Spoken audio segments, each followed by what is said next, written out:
imagine that the dollar will lose its value. Yes, I mean, it already lost 95% of its value since the introduction of the Federal Reserve, but it took 100 years. This time around, they'll do it in 10 years. They have become more efficient. They have. Yeah. Mark thinks they're going to create inflation. Now, the precedent of Japan suggests that these guys are muppets. The precedent of Japan suggests that when it comes to the organization of economic affairs, if you allow leverage in your society to breach a certain level, we're not sure what that level is, but let's call it 200 or 230% of GDP, then what happens is monetary policy doesn't work. Fiscal policy doesn't work. So Japan is an example where we've had hideous politicians and hideous intervention. They've had helicopters. They have distributed free money to all of their citizens. They've built bridges to nowhere. And prices are falling, and they look set to fall further. This decade, NIA believes the U.S. will experience an outbreak of hyperinflation that will cause the U.S. dollar to become worthless.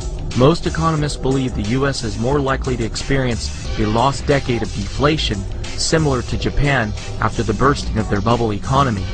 In Japan, even with prices deflating, many Japanese today are being forced to live in internet cafes or closets. In Tokyo, there are hundreds of cyber cafes like this one that offer overnight deals. You can stay in your own cubicle with unlimited net access, free drinks and an easy chair to sleep on, all for about £8. And without a place to stay, for Nagasaki, this was better than sleeping on the streets. This was home for Hidefumi Ito.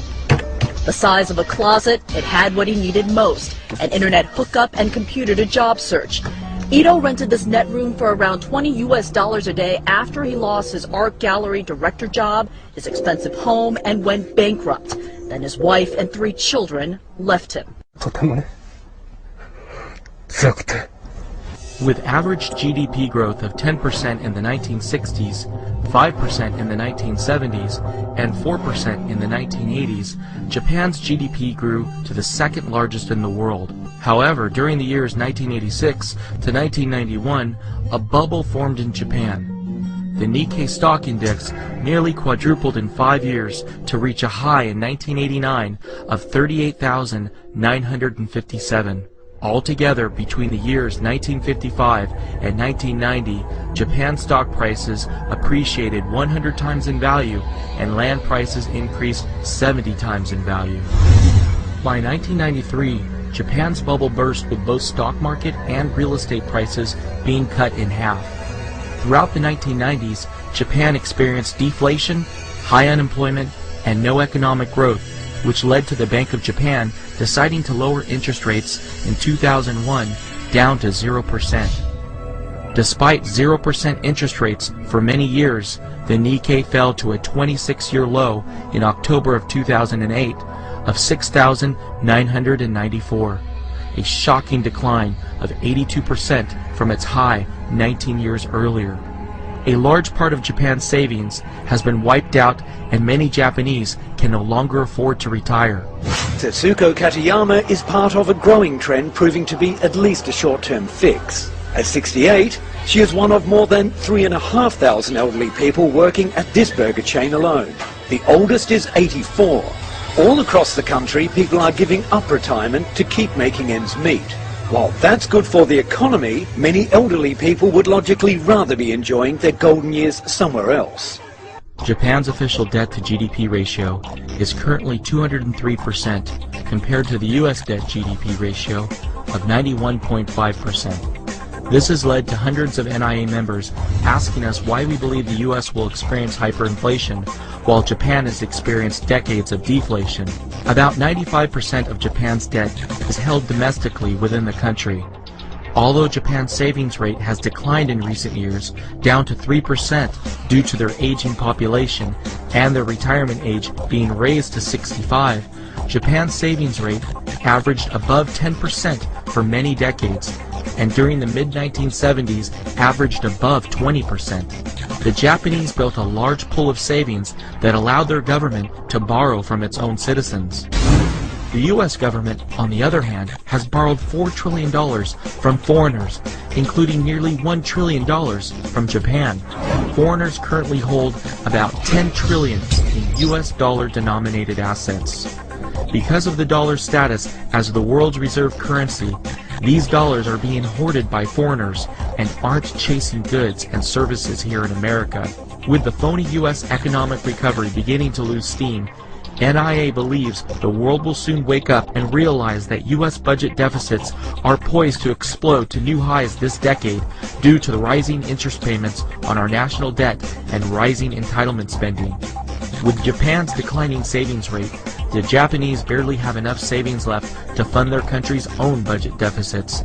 How on earth will Japan continue to lend money to the US so that we can fund ours? They can't, and they won't. The loss of our second largest creditor will be the breaking point for the US economy. The US debt Ponzi scheme will soon come to an end. To better understand why the US is poised to have hyperinflation and won't get off so easily with a lost decade of deflation like Japan, let's imagine that all countries simultaneously experience hyperinflation and all fiat currencies worldwide become worthless overnight.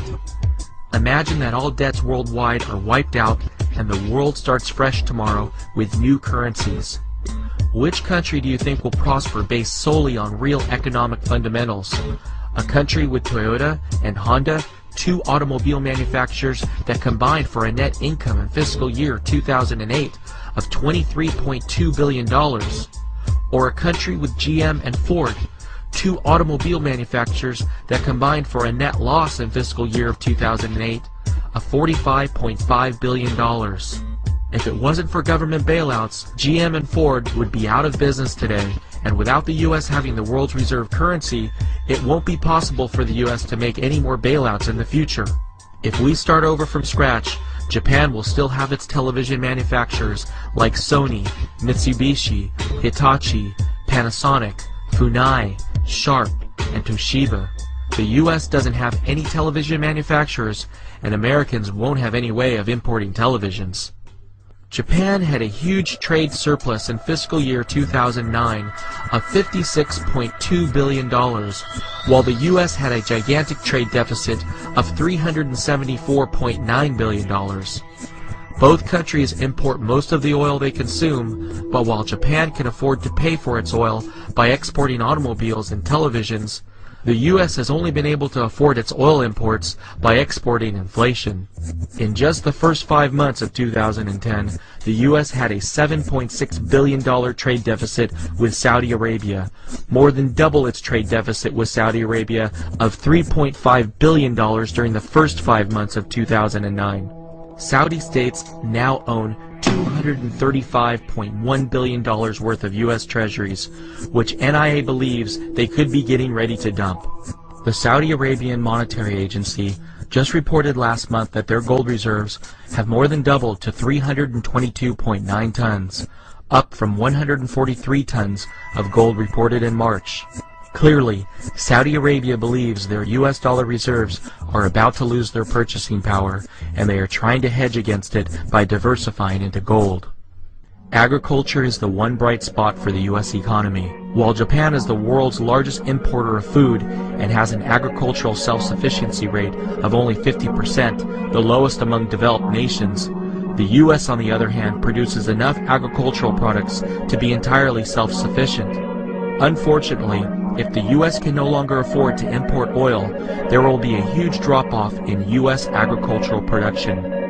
Oil is essential to modern agricultural techniques used in the U.S. today. Oil is used for operating field machinery, manufacturing inorganic fertilizer, irrigation, crop drying, raising livestock, and pesticide production.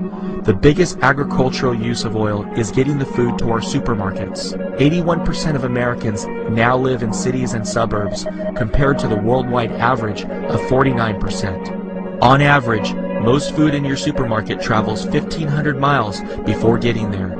Even if Americans cut their personal oil use for transportation by 75%, we still won't have any oil left from our domestic oil production to produce and ship food. The U.S. budget deficit in fiscal year 2009 as a percentage of GDP was 9.9%. However, using the same accounting principles that American businesses are forced to use, Our real budget deficit in 2009 was 30.3% of GDP because we saw a $3 trillion increase in non-cash obligations for entitlement programs. This is more than 3.5 times higher than Japan's budget deficit to GDP ratio last year of 8.5%. The real U.S. debt to GDP ratio is also a lot higher than Japan, including unfunded liabilities for entitlements and our government's guarantee of Fannie Mae and Freddie Mac. Total U.S. obligations have now reached $80.9 trillion, or 560% of GDP, nearly triple Japan's debt to GDP ratio of 203%.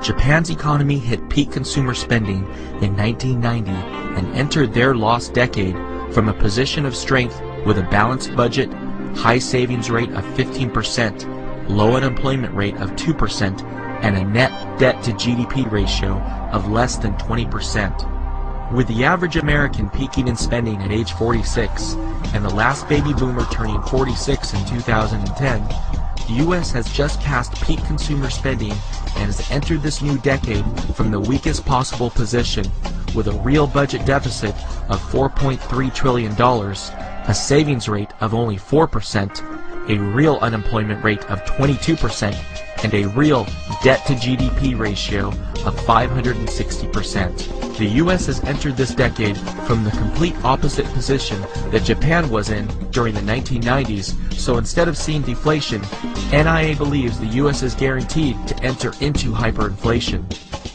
If you would like to not only survive but prosper during U.S. hyperinflation, sign up immediately for the free NIA newsletter at inflation.us. You will receive weekly articles from NIA with the facts and truth about the U.S. economy and inflation. Becoming educated is the most important first step all Americans need to make in order to survive hyperinflation. At the end, I can reconcile this thing. I think ultimately Mark will be right, because he always is.